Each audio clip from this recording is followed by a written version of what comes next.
todos os cultos são especiais, mas a ceia, ela tem um marco, né? Foi aí a despedida de Jesus, e ao mesmo tempo como homem, né?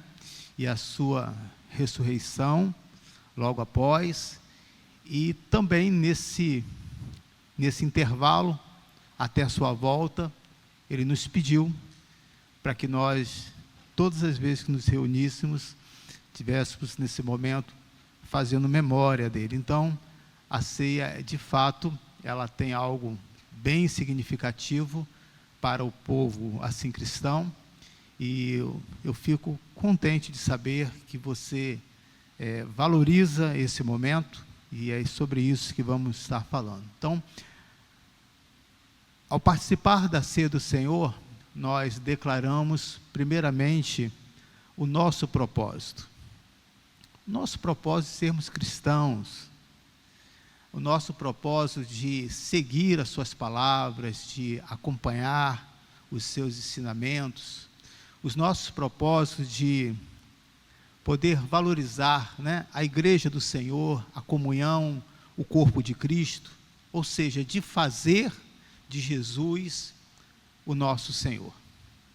E aí é algo que não é tão a nossa linguagem atual, né, de usar essa palavra Senhor, né, já está saindo em desuso, mas é fácil de você pegar o histórico do passado, para você entender aonde existia alguém que era uma autoridade e que tinha o poder em delegar, em fazer da vida do outro aquilo que foi assim permitido. Então, quando nós delegamos a nossa vida, entregamos a nossa vida, estamos dizendo: Senhor, seja feito a tua vontade. Quinta-feira nós estávamos falando alguma coisa sobre isso, né, junto ali com o diácono Pimenta. Entre a teoria e a prática, há uma distância muito grande. Então, será que nós, de fato, temos feito de Jesus o nosso Senhor? Estamos dizendo: Senhor, a minha vida está nas tuas mãos. E aí, quando as coisas não dão certo, Jesus saiu do controle ou é permissão dele? Eu acredito que aquele que entregou a sua vida ao Senhor, até aquilo que aparentemente foge do nosso controle, o Senhor não perdeu o controle, mas Ele está ali trabalhando e discipulando a sua vida e mostrando que tem muita coisa para ser trabalhado. Tem alguém aqui que precisa desse Senhor? Ou seja, tem muita coisa na nossa vida que precisa ser trabalhado. Então, durante essa caminhada, eu tenho aprendido isso, e muitas coisas foram mudando, não que os valores da minha vida foram assim mudados, mas tem sido aí moldado pelo Senhor, e confesso que bom que eu tenho permitido. Então, ao participarmos da ceia do Senhor, nós também vamos permitir que Ele faça a sua vontade. Aquela palavra que Jesus deixou lá na cruz: não seja como eu quero, né? Se possível, passa de mim esse cálice, não seja como eu quero, mas que faça a tua vontade. Fazer a nossa vontade é tudo que nós queremos. Você concorda comigo? Eu gostaria que as minhas orações todas fossem ouvidas. Gostaria, que orações são essas? Que você não tivesse problema, não um bom motivo? Que você não tivesse doença, que eu pudesse dizer, todos os cultos foram milagres, foram transformações, vidas se renderam à frente. Esse é o nosso desejo. Mas será que todas essas minhas vontades são atendidas? O que você acha? Não. Então, nós não estamos aqui para fazer a nossa vontade. A ceia, ela também aponta para esse lado, para que seja feito a vontade do Senhor. Então, que você possa estar orando comigo, me ajudando cada vez mais a entender que a ceia também significa tomar a nossa cruz e também seguir, com aquilo que foi ordenado para nós, a grande comissão, ir e pregar o Evangelho. Sem o evangelismo, sem a prática, sem o seu convite, não é o pastor, não é o vídeo que você compartilha que vai atrair alguém para o Evangelho, mas é a sua vida, é a sua paixão por aquilo que você faz. Vamos supor, hoje eu tive, foi sexta-feira, eu recebi um convite para hoje, estar com um grande grupo fazendo um exercício de uma cidade para outra. Eu agradeci esse grupo e disse: olha, amanhã tem algo que é mais importante do que fazer um pedal. Ele falou: mas o que? Você é apaixonado. Então, é dia de eu ir para a casa do Senhor. As pessoas não entendem, mas neste grupo, eu estou ali pontuando para eles que a prioridade da minha vida não é os exercícios, não é o trabalho, não é nem ser pastor. O motivo da minha vida é poder estar cultuando ao Senhor e dizer: eu estou aqui, Senhor. Então, a grande comissão, quando você dá o seu testemunho, essas pequenas oportunidades aparecem, você está ali jogando uma palavra, uma semente no coração daquela vida. Então, a ceia do Senhor também, ela tem um outro propósito, e isso foi dito pelo próprio Senhor Jesus. Nós sabemos que o próprio Senhor Jesus e vários outros profetas disseram que o reino de Deus é chegado entre nós. Mas quando você vai ler lá em Marcos, capítulo 14, versículo 15, então abra comigo, Marcos capítulo 14, versículo 15, você vai observar que a ceia do Senhor, ela olha também para o futuro reino de Deus, aonde Jesus prometeu beber de novo o fruto da videira.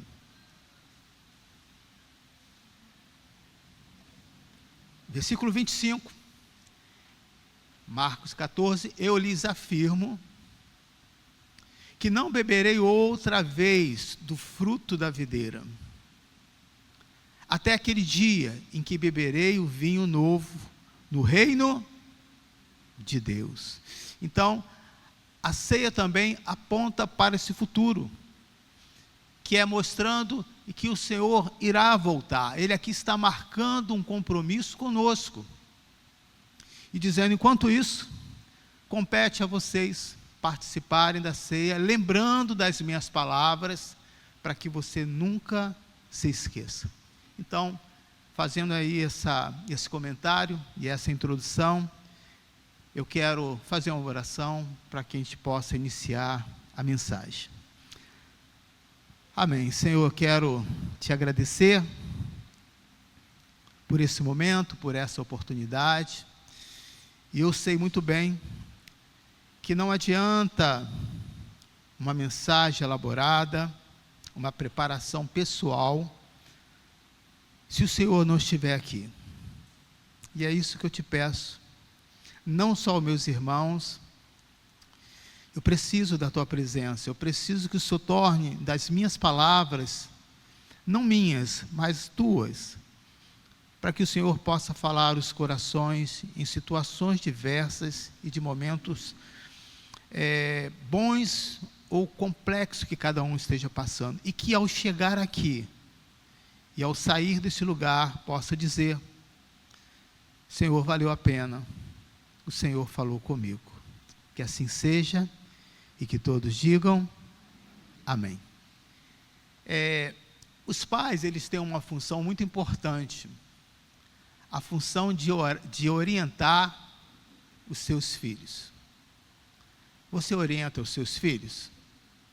Ou você é aquele pai de uma nova geração em que você não coloca limite, você deixa à vontade, achando que ele vai aprender algo naturalmente, porque está dentro da natureza, né, dentro, que é o mesmo sangue seu.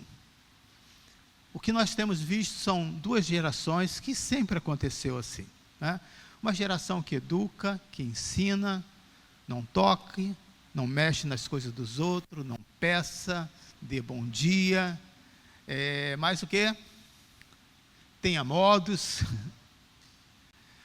seja educado, estude, a gente vai orientando, né? Então, assim como vocês, como pais e como filhos foram orientados, eu também recebia várias orientações da minha mãe. E uma delas é que todas as vezes que eu fosse a uma festa, não sair de barriga vazia. Alguém já recebeu essa orientação? Já? Alguns sim, outros não, né? Porque a gente pensa assim, e quando eu recebi essa orientação, nunca fazia sentido para mim, até que um dia eu voltei de barriga vazia. Porque nós pensamos assim, eu vou a uma festa, para que eu vou comer? Mas pode ser que o garçom não foi com a sua cara, desculpa esse termo, com aquele grupo.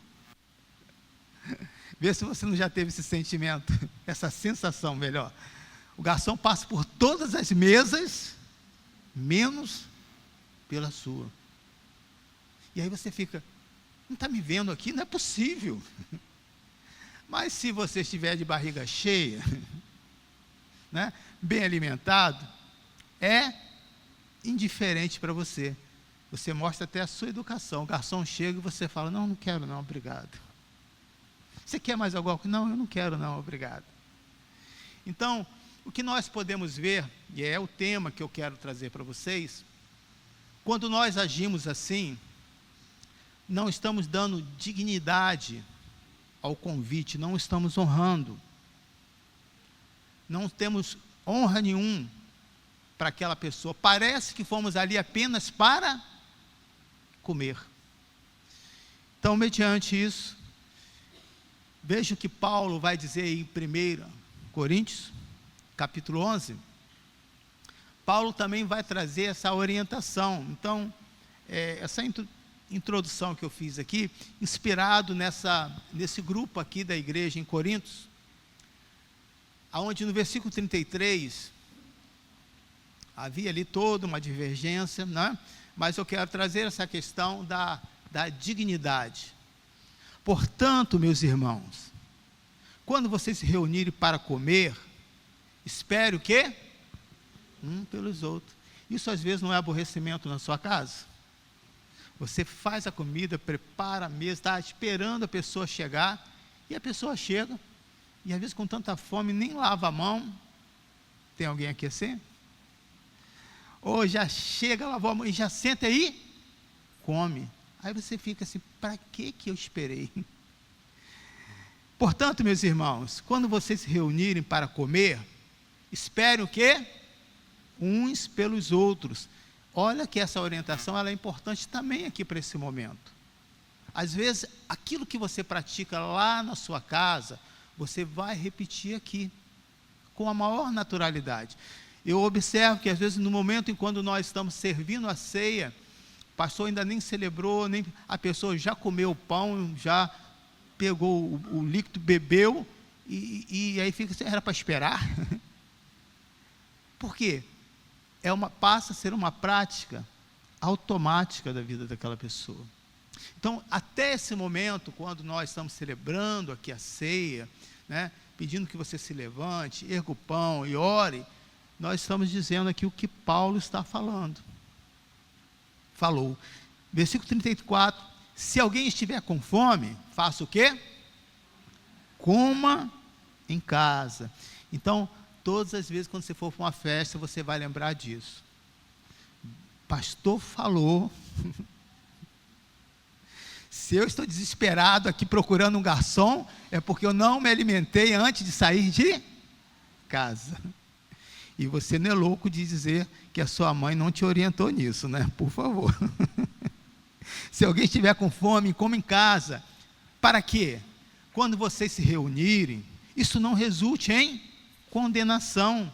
Quanto mais, quando eu for, lhes darei instruções. Então, Paulo, aqui nesse momento, trouxe algo básico, mas ele ainda ia se reunir com essa igreja, ou ia enviar outras cartas para trazer essa orientação, tá? Então, vamos ao texto, né? Agora, básico, que diz que a ceia do Senhor envolve responsabilidade. A ceia do Senhor, Paulo lembra bem disso, que ela não tem o compromisso de dizer quem pode ou quem não pode. Lógico, nós sabemos de algumas situações, como obreiros, que às vezes a pessoa chega, você percebe que aquela pessoa, né, não tem noção, diz que não é membro, ou chega aqui de uma maneira não sóbria, e aí nós orientamos, não, senhor, senhora, aguarda um momento, depois eu vou conversar com você. Tem situações que a gente não permite, mas no geral, nós não ficamos aqui dizendo quem pode ou quem não pode, fulano fez isso, como que vai tomar a ceia, né? Então, nós não temos essa responsabilidade. A nossa responsabilidade é de orientar. Então, Paulo aqui lembra-nos que devemos nos guardar de participar da ceia indignamente. Então, esse é o ponto. Ser digno ou indigno? Estamos indignos do momento da ceia. Parece algo simples, mas não é. Você que está nos assistindo aí. Há muitos que às vezes não percebem que é o dia da ceia. E às vezes quando vem diz, se eu soubesse que era ceia, eu não viria hoje. Mas por quê? Porque algo deu errado durante a semana, porque a sua própria mente está condenando por alguma coisa, ou porque, de fato, precisa ter ali uma correção. Então, no livro de Lucas, não está aí registrado, Daniel, mas no livro de Lucas, capítulo, deixa eu ver se eu anotei aqui, capítulo 18, conta essa parábola aqui, né, que é um exemplo perfeito de uma pessoa, do que nós entendemos de dignidade, não dessa dignidade humana, mas no sentido mesmo espiritual, né? E daquilo que é indigno. Então, essa parábola conta a situação de duas pessoas, uma relatando o que na mente humana é ser uma pessoa digna, e o outro que é uma pessoa que se sente indigno. Dois homens subiram ao templo para orar, versículo 10, um era fariseu e o outro era o quê? Publicano, vocês conhecem, né? O fariseu de pé orava no íntimo, Deus, eu te agradeço, ou seja, não verbalizou aquilo, porque não sou como os outros homens, então vai mostrando a sua dignidade, eu não sou ladrão, eu não participo de corrupção, não sou adúltero, casado com uma única mulher, nem mesmo como este publicano. Jejuo 2 vezes, aí começou a entrar na área espiritual, né? Naquilo que nós entendemos, por semana, e dou o dízimo de tudo quanto ganho. Quem não queria ter um membro como esse fariseu, né? Numa igreja, fiel no dízimo. Mas o publicano ficou à distância, não sentindo digno. Ele nem ousava olhar para o céu, mas batendo no peito dizia, Deus, tem misericórdia de mim, que sou o quê? Pecador. E aí o texto fecha com essa conclusão. Eu lhes digo que este homem, e não o outro, Jesus que está falando, foi para casa justificado diante de Deus. Teve ali os seus pecados perdoados. Pois, vamos ler todos juntos agora? Pois quem se exalta e todo aquele que se humilha será exaltado, né? Então, nós podemos aqui observar claramente o que é ser uma pessoa digna, o que é ser uma pessoa indigna, no sentido da palavra e no sentido espiritual. Então, a ceia do Senhor envolve responsabilidade, que devemos nos guardar e participar da ceia do Senhor, né? Com esse compromisso. Então, o que significa participar da ceia do Senhor de maneira indigna? Eu vou deixar essa pergunta, vou entrar em outros pontos, depois vou voltar nessa pergunta de novo. Isso não significa que tenhamos que ser dignos como pessoa. Grava essa frase aí. Dignos como pessoa, no sentido de que a sua prática humana, de que a sua atitude de não roubar, de não ser adúltero, de ser uma pessoa, né, que não mente, te dá permissão de entrar na presença de Deus. Visto que nenhum de nós é capaz, querido, de se relacionar com Deus a partir de Cristo. Ou seja, que se os nossos atos, a nossa conduta humana, dentro da sociedade que nós temos como padrão, fosse o suficiente, você não precisava de Jesus para entrar na presença do Senhor. O que nós podemos entender isso de maneira clara, que não há dignidade na nossa natureza, por um simples fato, que nessa parábola, esse publicano aqui deixa claramente, Jesus está aqui fazendo uma crítica a esse grupo, que não são as nossas atitudes. As nossas atitudes, como cristãos, sim, mas as nossas atitudes humanas, elas não fazem essa diferença no sentido de você poder entrar na presença de Deus. Tiago vai dizer, no capítulo 5, a Epístola aos Tiago, capítulo 5, versículo 17, vai dizer um texto assim, que Elias, e aí eu peguei várias traduções, Elias era gente como a gente. Quem não conhece essa frase? Elias era humano como nós. Elias era uma pessoa frágil como nós. Então, nós sabemos que esse profeta Elias, os milagres que ele fez, a maneira com que ele não tinha medo e confrontava, mas também ele tinha dificuldade de se relacionar, uma pessoa extremamente difícil, como era Paulo. Uma pessoa que teve medo, que deixa claro um momento de angústia, de depressão, que ele quis a morte, como às vezes dentro da nossa sociedade nós vemos nos dias atuais, pessoas querendo se matar. Por isso que o texto vai dizer, Elias não era tudo isso que vocês pensam. Paulo afirma, lá em Tiago, que Elias era homem como nós, com a mesma natureza. Versículo 17 ao versículo 18, vai dizer assim, Elias era homem sujeito às mesmas paixões que nós. As mesmas paixões. As paixões por coisas celestiais, mas também ao mesmo tempo a sua natureza tem paixões por coisas ainda carnais.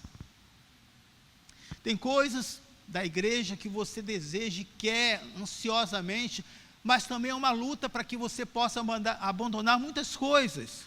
E uma delas é conseguir ter uma mente santa, uma mente pura, pensamentos limpos. Quem aqui pode afirmar e controlar os seus pensamentos? Se eu quiser pensar, parar de pensar, eu vou parar. Você não tem controle sobre isso. Então nós podemos aqui ver que Elias tinha as mesmas paixões.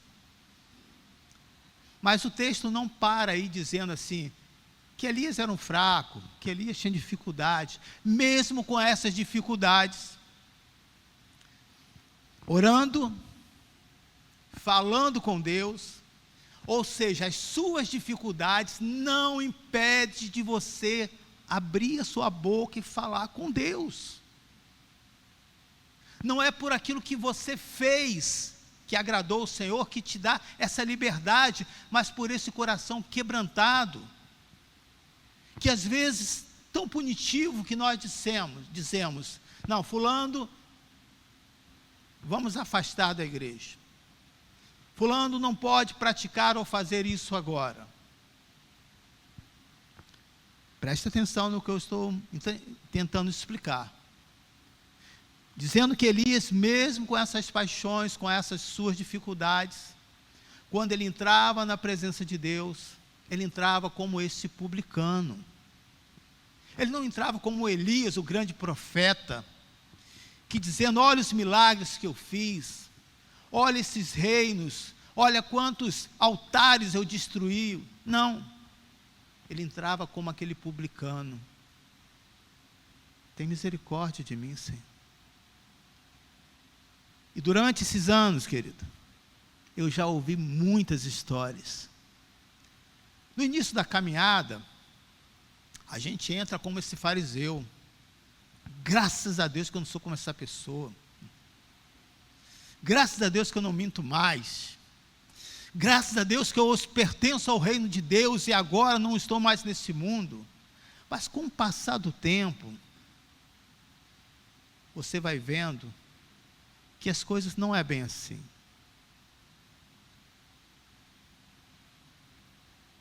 E aí o seu olhar começa a mudar. Você ao ouvir uma confissão e o pecado do outro, uma dificuldade familiar com pais, com filhos, você olha como esse publicano. Você não olha mais como aquela mãe perfeita ou aquele pai que disse, graças a Deus ensinei meus filhos bem, por isso eles não são viciados. Aquela mãe que estava na igreja e que hoje tem os seus filhos no mundo, em que antes você olhava dessa maneira, dizendo, não ensinou, porque a palavra diz que desde se ensinar, ainda quando estiver velho, não vai se desviar. Agora o seu olhar não é mais como de um fariseu, mas de um publicano. Senhor, tem misericórdia de mim. Será que nós precisamos passar pelos mesmos problemas para entender a dificuldade do outro? O que você acha? Nós nos achamos tão dignos que olhar para aquelas pessoas do mundo não há compaixão? Qual é a sua diferença para aquelas pessoas que estão lá fora? A sua natureza carnal? Nenhuma. Você não parou de comer, de se alimentar, de gostar de festa, de se vestir na moda nenhuma.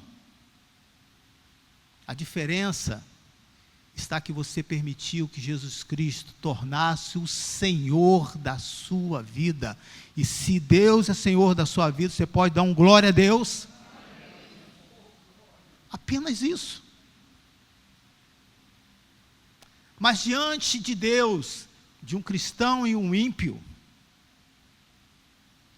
é como aquele publicano. Nós não temos o direito de levantar as mãos e impor as mãos na cabeça e orar por ninguém.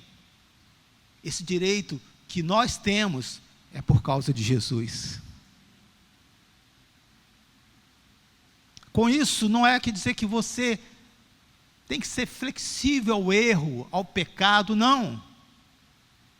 Eu estou falando dessa dignidade, querido, e da indignidade da nossa natureza que nós temos. Mesmo Elias sendo indigno, porque não havia nada que o agradasse na sua natureza humana, e lembrando que neste momento, ele ainda vivia sobre as leis e não sobre a graça de Jesus. Ele orou. Pediu que não chovesse, e por 3 anos e 6 meses não choveu sobre a terra. E não parou só aí. Orou outra vez, no versículo 18, Tiago 5, e o céu deu chuva, e a terra produziu o seu fruto. Aonde estava o poder de Elias? Aonde está o seu poder? Não estava na sua dignidade, não estava na sua reputação de profeta, porque senão ele não teria medo quando foi ameaçado. A sua dignidade, o poder dele, estava na sua ligação com Deus. Quando buscamos a Deus, querido, Ele nos santifica. Eu tenho a plena convicção disso. Eu não peço as bênçãos de Deus sobre a minha vida, porque eu tenho a convicção que as bênçãos de Deus me acompanham, irmãos. As bênçãos de Deus te acompanham. O fato de algo ruim ou bom acontecer, não podemos basear isso se Deus está conosco ou não, se Ele está criando dificuldade ou não. Nós temos que ter essa convicção que o poder de Deus sobre as nossas vidas não está naquilo que eu faço, mas naquilo que eu recebi no meu coração como uma pessoa mais digna, que se chama Jesus. Por causa dele eu posso orar. Por causa dele eu consigo ter um olhar diferente, que não é o olhar natural do Emilson, mas um olhar de Jesus. O que essa família está passando agora? Sabe, irmãos, cai sobre a vida de um pastor muitas preocupações. Por isso, se levantam outros pastores para nos ajudar, com o mesmo propósito. E o propósito de um pastor não é de arrebanhar ovelhas para si. Vocês estão aqui, fazem parte desse corpo de Cristo no Coelho, ao qual eu pastoreio, mas vocês não são minhas ovelhas. Eu sou só um mordomo de um pastor ainda maior que se chama Jesus Cristo. Você não é minha ovelha. Você é a ovelha do bom pastor, aleluia! E que eu, junto com os demais pastores, vou ter que prestar conta disso. A falta de dignidade, querido, deixou também João Batista muito frustrado. Sabe aquele momento em que, às vezes você diz assim: Senhor, se eu tivesse mais intimidade, se eu buscasse mais, eu não teria essa dúvida. Se eu tivesse mais preparado, eu não entraria nesses conflitos. João, na visão, passou por isso. Ele ficou muito frustrado, decepcionado, por não encontrar ninguém digno. Então, ao mesmo tempo que João passa por essa frustração, ele também consegue ver a solução, ele é consolado. É isso que é importante para nós, querido. É aproveitar desses momentos que somos frustrados, decepcionados, encontrar uma solução em Cristo Jesus, porque essa solução ainda existe até os dias de hoje, por causa do Senhor, aleluia! Porque sem o Senhor, querido, qual é a expectativa que você tem? Sem o Senhor, o que você vai encontrar é sempre pessoas para acusar e te decepcionar. Em uma das minhas orações, que são muitas, nos meus questionamentos, eu tenho pedido a Deus algo muito específico para essa igreja. E na minha confissão, eu tenho falado isso para Deus: Senhor, eu estou cansado dessa igreja de homens, onde existem as regras humanas. Que regras humanas são essas? As regras e os princípios e as doutrinas de Deus, você pode ver, desde quando ela iniciou, ela permanece até hoje. Mas as regras e a doutrina dos homens, com o passar do tempo, aquilo vai ficando esquecido, porque o que é de Deus permanece, e o que é de homem, da natureza humana, passa. Essas regras de você querer controlar a vida do outro, de querer dizer o que o outro pode, o que não pode, o que deve fazer e não deve, chega uma hora que você não tem mais controle sobre isso, que você se perde. E aí, pastor? Você está dizendo que pode deixar tudo à vontade? Não. Eu tenho 2 ensinamentos. O primeiro ensinamento de Jesus, naquela parábola do joio fariseu, do joio e o trigo, em que os discípulos chegam para Jesus e falam: Jesus, quer que eu vá lá e arranque o joio? Jesus diz: não, aguarde, espere. Para que esse desespero?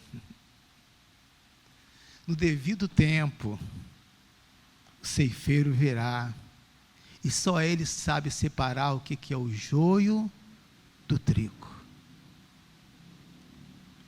Queridos, a nossa indignação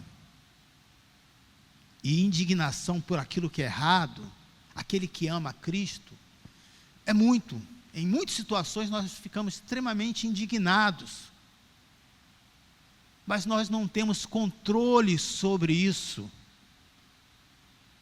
Não temos controle porque a igreja não é nossa, é do Senhor.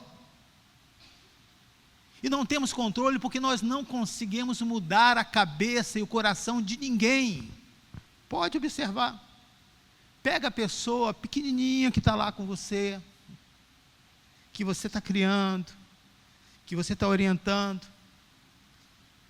Mas à medida que essa criança vai crescendo, ela vai tendo a sua própria opinião. E vai dizer: mãe, isso eu não quero.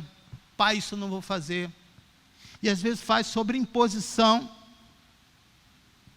E depois, quando cresce, diz: agora que eu estou adulto, eu vou fazer tudo aquilo que meu pai ou minha mãe não permitiu. Eu estou acrescentando alguma coisa aqui, queridos? Eu estou inventando? Não. Porque você não consegue mudar o coração de ninguém. Você consegue mudar o comportamento. Você chega numa cela, numa prisão, é dada uma ordem e as pessoas fazem. Mas quando aquelas pessoas estão ali presas, saem, algumas que aceitaram Jesus e têm bons trabalhos nos presídios, têm uma vida mudada. Mas a maioria que não tomou essa decisão, o sistema não consegue mudar a vida de ninguém. Por isso nós temos que pregar, porque ao pregar a palavra e se encontrar uma boa terra, essa palavra vai começar a produzir frutos. E que frutos são esses? Fulano está todo dia aqui na igreja. Não é esse fruto. Tudo que eu falo, ele pratica, não esse fruto. Nós estamos falando dos frutos do Espírito Santo. Aquela mudança de mente, aquela mudança de coração. Veja o que está em Apocalipse 5. Eu, quando estava lendo esse texto, eu estava pensando sobre isso. Quantas vezes nós ficamos frustrados? de achar que aquela pessoa nós conseguimos orientar porque ela está seguindo tudo aquilo que você falou, mas de uma forma teórica, mas não entrou ainda no coração.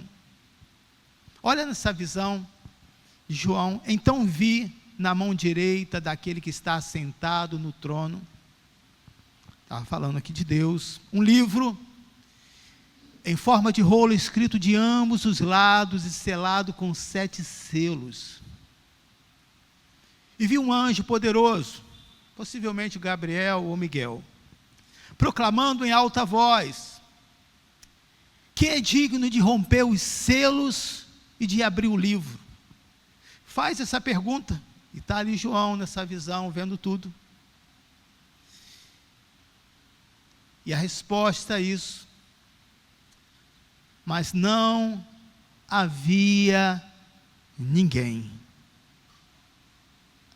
Eram milhares e milhares de pessoas, de anjos, mas não havia o quê? Ninguém. Nem no céu, nem na terra, nem debaixo da terra. Dá a entender aqui aqueles que já estão mortos, né? Na minha interpretação, que podia abrir o livro ou sequer olhar para ele. Não havia ninguém digno, que não podia segurar no livro, que não podia abrir, deixa eu dar uma olhada, e muito mais, dá ênfase, nem olhar para ele. E aí ele começa a falar dos seus sentimentos. Versículo 4. Eu chorava muito, porque não se encontrou ninguém que fosse digno de abrir o livro e de olhar para ele. Esse é o nosso sentimento, querido, que nós precisamos ter com outras pessoas. Nós não podemos ser como aquele servo que o rei, é uma outra parábola, em que o rei, ao perdoar a sua dívida, ele sai dali e cobrando algo tão insignificante. E essa história chega até o rei, e o rei o condena, declarando ele como servo ruim e mau. O nosso olhar tem que ser com um olhar de indignidade, sim, para o pecado, de não aceitar, mas não para a pessoa, porque nós estamos no mesmo plano de qualquer pessoa, quer dentro ou fora da igreja. O que faz você digno de participar da ceia hoje é porque você recebeu Jesus. Você pode dizer aí um amém? É porque você permite, agora os améns, né, vão diminuir um pouquinho, né? É porque você permite que o Espírito Santo trabalhe no seu coração. Você pode dizer um amém? É porque você permite que ele fale o seu coração e você coloca em prática. Está vendo como é que vai diminuindo?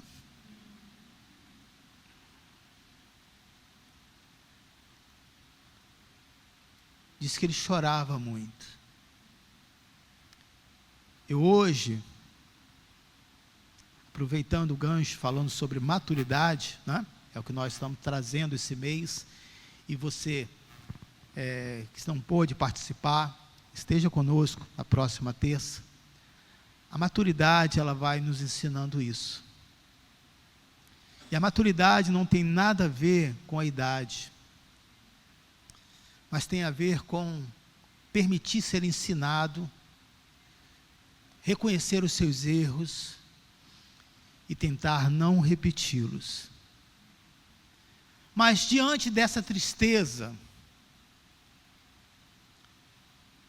será que João ficou chorando o tempo inteiro, desesperado, e termina essa história assim? Não. Mesmo não tendo ninguém capaz, ele descobriu que existia um consolo E esse consolo está em Cristo. Há momentos, querido, que você vai chorar, vai ficar frustrado, não com os outros, mas com você mesmo. Como eu posso cometer essas práticas? Como eu posso ter esses pensamentos tão carnais? Como eu posso, parece que eu tenho controle de tudo, daqui a pouco é aquele rompante, é como aquele vulcão que está lá extinto durante anos. Quando menos se espera, ele se explode, e é gases e veneno para tudo quanto é lado. Mas também essa mesma terra que jorra essas lavas, eu sempre fico em dúvida. Larvas ou lavas? Agora sempre dá larvas, né? Falei certo, obrigado. Ao mesmo tempo, essa terra são as terras mais férteis. Por isso que essas pessoas que moram ali não saem daquele lugar. Mas é um perigo. Ao mesmo tempo desse choro, João também descobre que há um consolo. Versículo 5 de Apocalipse, capítulo 5.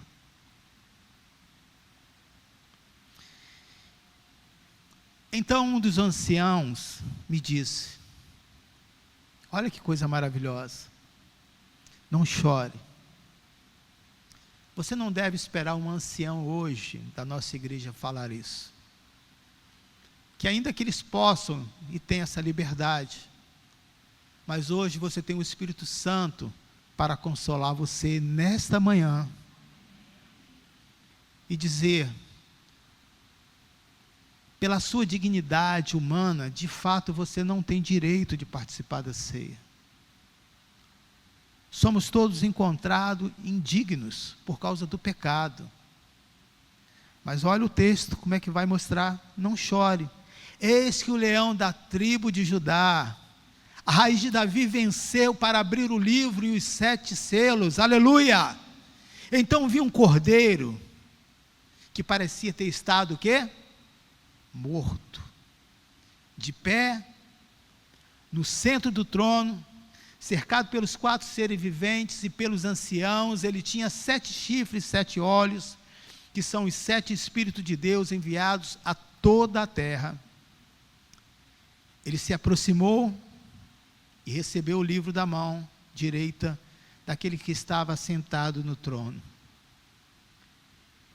Versículo 9. E eles cantavam um cântico novo.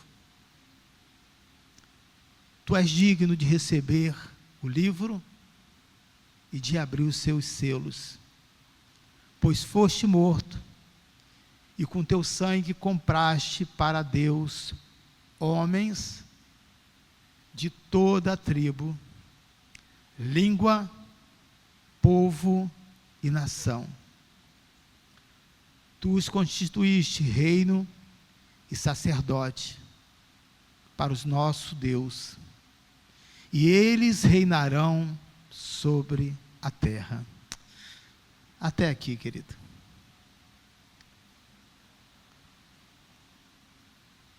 E aí, enquanto os músicos vão se posicionar aqui para servir a ceia, eu quero responder essa pergunta. O que significa participar da ceia do Senhor de maneira indigna?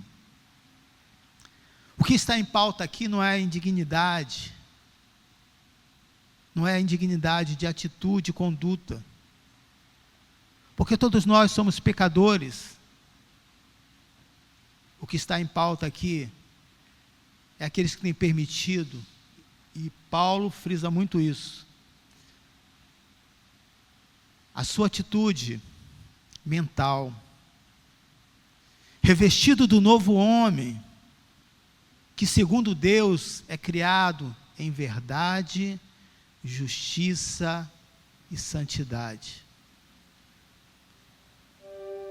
Efésios capítulo 4 vai dizer isso: a serem renovados no modo de pensar. Peça nessa manhã essa renovação a Deus. Essa renovação não está em você buscar filosofia, ter mais faculdades, e você tem liberdade de fazer tudo isso. Mas a renovação do modo de pensar, de olhar para as pessoas como aquele publicano e ser justificado diante de Deus, só o Espírito Santo poderá fazer se você buscar essa renovação. Versículo 24, capítulo 4: a revestir-se do novo homem, criado para ser semelhante a Deus em justiça e em santidade, provenientes da verdade. Portanto, agora é a parte mais difícil, é o versículo 25. Portanto, cada um de vocês deve abandonar a mentira e falar a verdade ao seu próximo, pois todos somos membros de um mesmo corpo. Quem pratica essas palavras, querido, está em posição de ser candidato nesta manhã na mesa do Senhor. Eu quero que você feche seus olhos. Enquanto você vai estar ouvindo o louvor, eu vou estar ministrando para a sua vida. Enquanto os pastores já se posicionam para servir a ceia, eu quero que você pense sobre isso. Não deixe passar esses elementos, porque você diz que você não é digno. Você é uma pessoa indigna por coisas que você ainda pensa que tem dificuldade de fazer.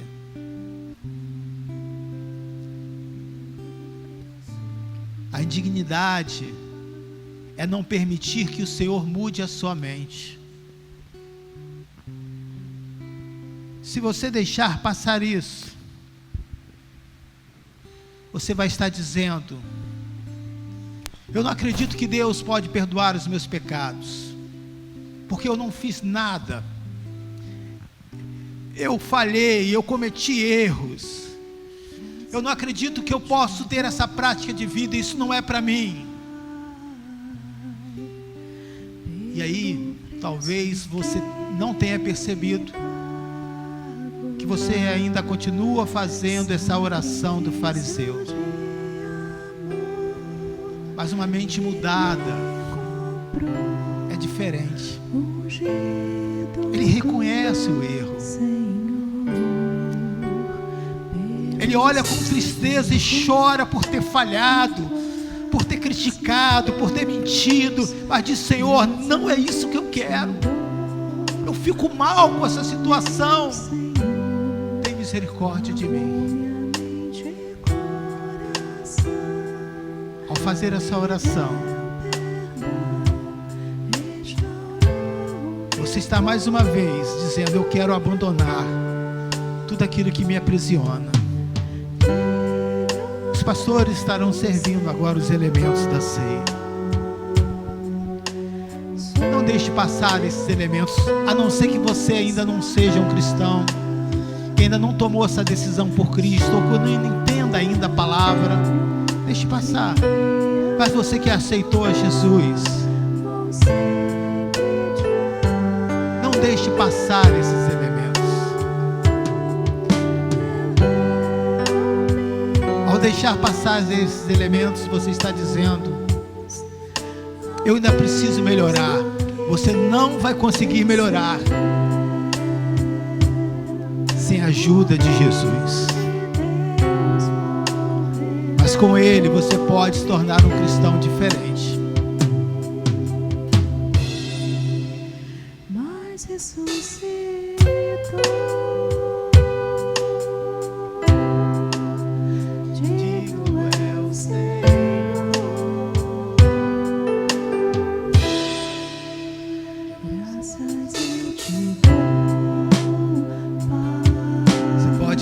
Esse louvor, dando graças a Ele.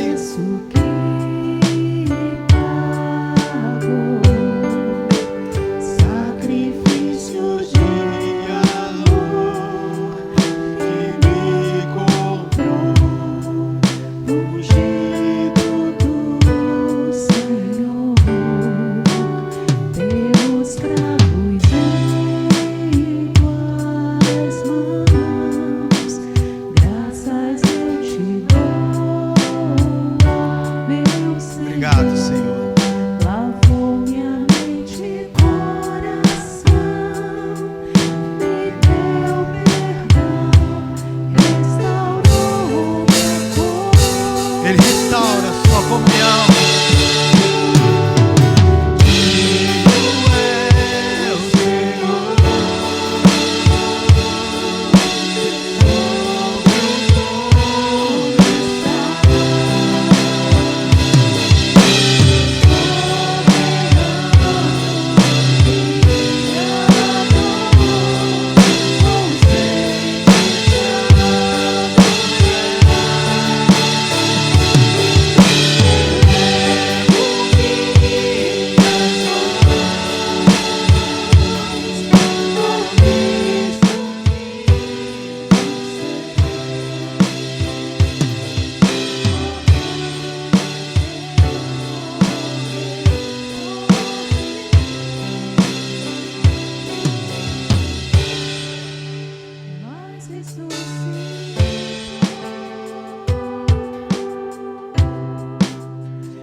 Graças eu te dou.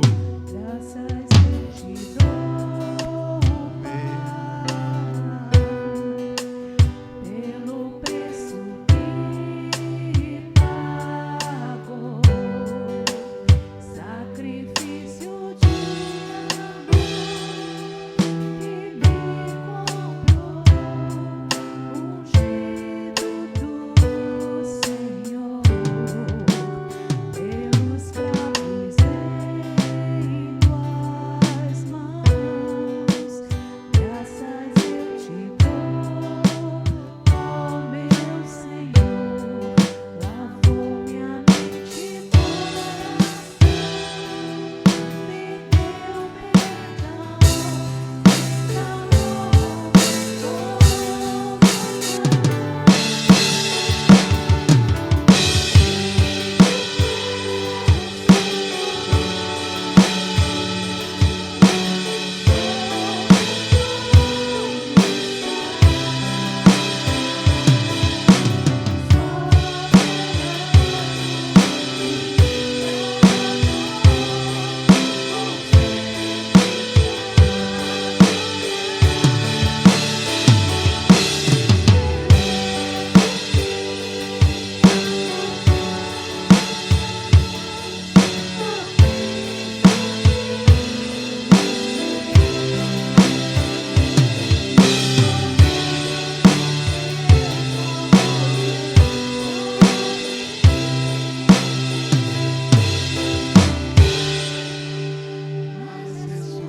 digno.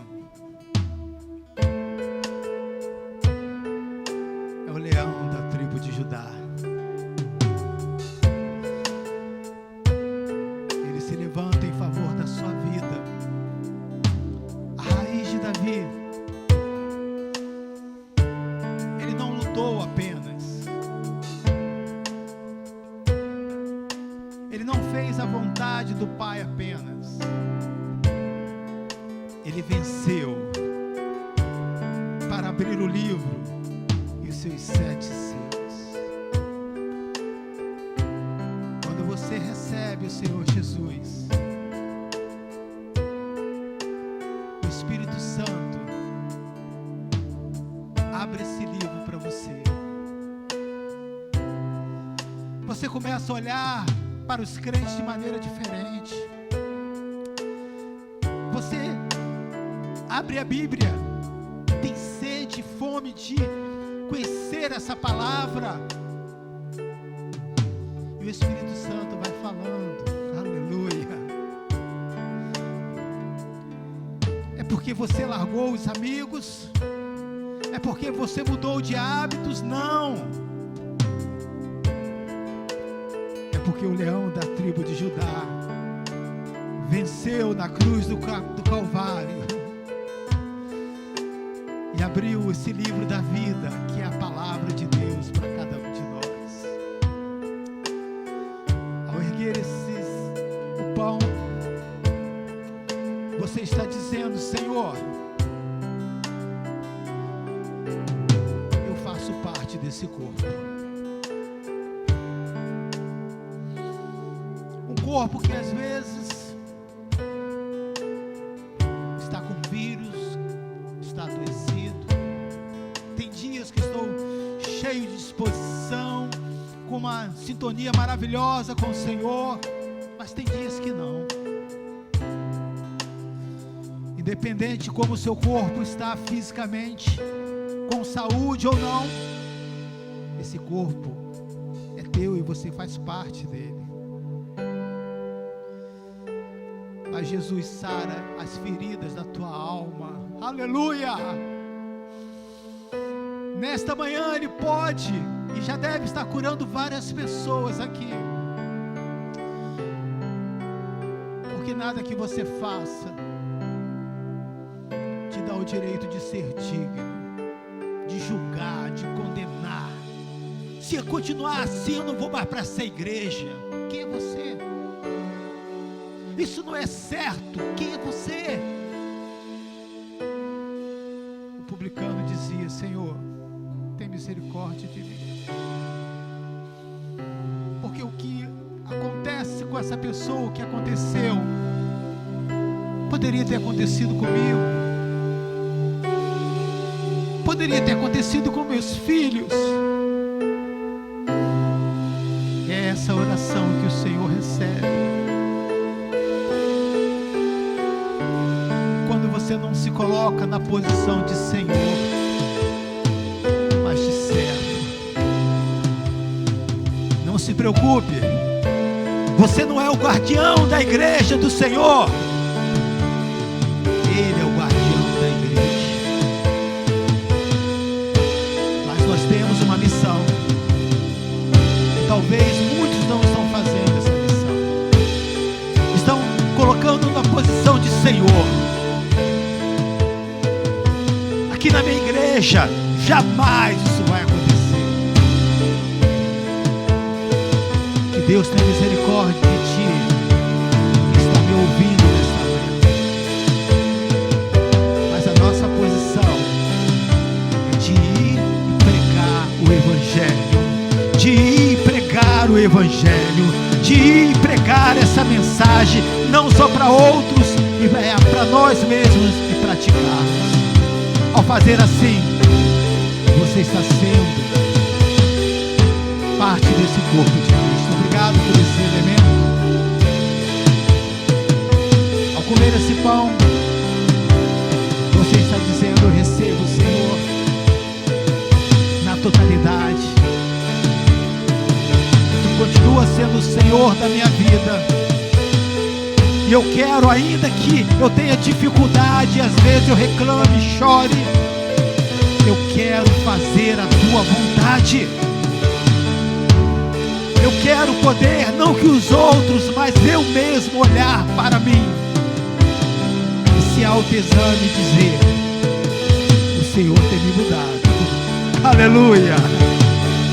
O Senhor tem mudado essa atitude de mente, de coração, de um coração corrupto a um coração novo, a um coração transformado pelo poder da palavra. Se você tem essa atitude, quer ter essa atitude, você é convidado a participar da mesa. Tomamos todos juntos para a glória do Senhor.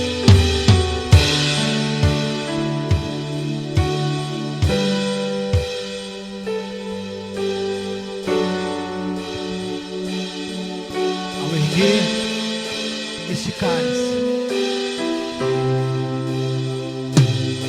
esse cálice pode ser o cálice da bênção ou da maldição. Assim diz a palavra. Conforme o pastor Vladimir falou aqui na terça-feira, a diferença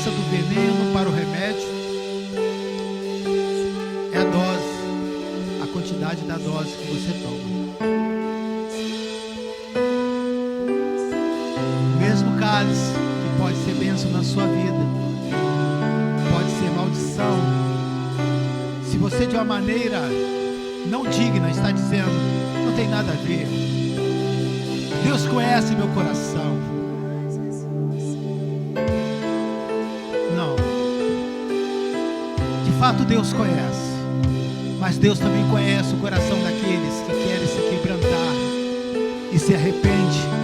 Estão se esforçando a cada dia para ser esse novo homem, essa nova mulher, cheia do Espírito Santo, cheio do poder de Deus e da graça. Você pode dizer obrigado, Jesus, pela oportunidade que eu tenho de ser uma nova criatura. Vamos todos juntos para a glória do Senhor.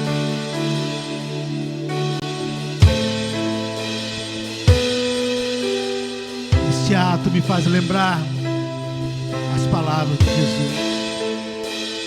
Está consumado. Enquanto os obreiros estarão passando para receber os elementos, você vai deixar a bandeja. Eu quero que você não se desligue nesse momento. Continue agradecendo a Deus. Continue dizendo obrigado, Senhor. Obrigado, porque eu não vou ser mais enganado. Eu não vou deixar passar essa oportunidade nunca mais. Porque nesta manhã eu aprendi que não há ninguém digno. E que eu só me torno indigno quando eu não permito que o Espírito Santo trate e mude a minha mente.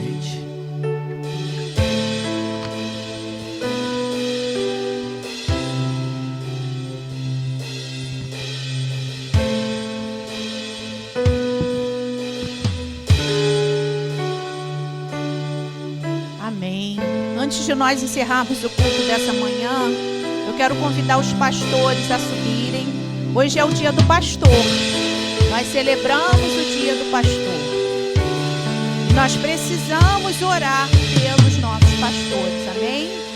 Então eu quero convidar vocês. O pastor Alfredo está lá no outro espaço, trabalhando com os adolescentes. Mas eu quero convidar você a levantar suas mãos, direcionar para cá, porque nós, enquanto igreja, nós precisamos orar por esses homens que o Senhor levantou, amém? Nós cremos que o Senhor chamou, eles ocupam essa posição porque o Senhor assim escolheu, porque o Senhor assim separou, mas eles precisam ser revestidos de oração. Os ataques são grandes, as lutas são grandes, os desafios são enormes. E enquanto igreja, nós precisamos revestir estes servos. E precisamos orar para que eles sejam revestidos da autoridade do Senhor. Que eles temam e tremam em todo o tempo quando subirem no altar para pregar a palavra do Senhor. Que haja sabedoria, que o Senhor ilumine essas mentes. Que desça do alto do Senhor, que venham, que eles sejam sensíveis à voz do Senhor, amém? Senhor, nós te agradecemos por essa manhã. Te agradecemos, Senhor, pela oportunidade de estarmos aqui juntamente com o Senhor, te entronizando, louvando o teu nome, te agradecendo, Senhor, pelos teus feitos, reconhecendo que o Senhor é o pastor dos pastores, reconhecendo a tua soberania, o teu governo. E nessa manhã, Senhor, nós queremos agradecer pelas vidas, ó Deus, dos pastores que o Senhor levantou nesse lugar. Te agradecer, ó Deus, por esses homens que têm sido direcionados pelo Senhor, que têm recebido do Senhor a instrução. Pedimos, ó Deus, que eles permaneçam olhando para o Senhor, que o mundo, Senhor, seja seja deixado para trás, que todo ataque de Satanás sobre a vida desses homens seja interrompido em nome de Jesus, que o Senhor cerque esses homens com os teus anjos, cubra esses homens de autoridade que vem do Senhor, para que eles sejam bênção, para que eles fluam da tua palavra, para que eles sejam canais de bênção para abençoar a tua igreja, Senhor. Reveste esses homens, ilumina a mente, Senhor, que os valores do mundo não façam parte dessas mentes e desse coração, mas que a tua palavra ilumine em cada instante, em cada tempo de suas vidas. Que haja, Senhor, sabedoria, que tudo que for falado através dessas bocas sejam através da direção do Senhor, que é o nosso pastor maior. Te agradecemos, ó Deus, porque estas vidas têm sido bênçãos para nós, Senhor. Ministra, cobre, Senhor, estas vidas de saúde, saúde física, saúde espiritual, saúde emocional, que o Senhor opere de forma tremenda na vida destes, Senhor. Cubra, Senhor, cada um deles, bem como a sua família, os seus filhos, as esposas, Senhor. Nós precisamos da tua direção, Senhor. Precisamos, ó Deus, que o Senhor nos impulsione a cada dia a orar por eles, porque eles estão aqui como boca do Senhor, Pai. E nós cremos que eles em todo tempo, ao subir neste altar, subirão com temor e tremor e serão boca de Deus, em nome de Jesus, amém? Você pode aplaudir o Senhor? Deus abençoe a todos, bom dia. À noite nós estaremos aqui. Eu poderia estar em qualquer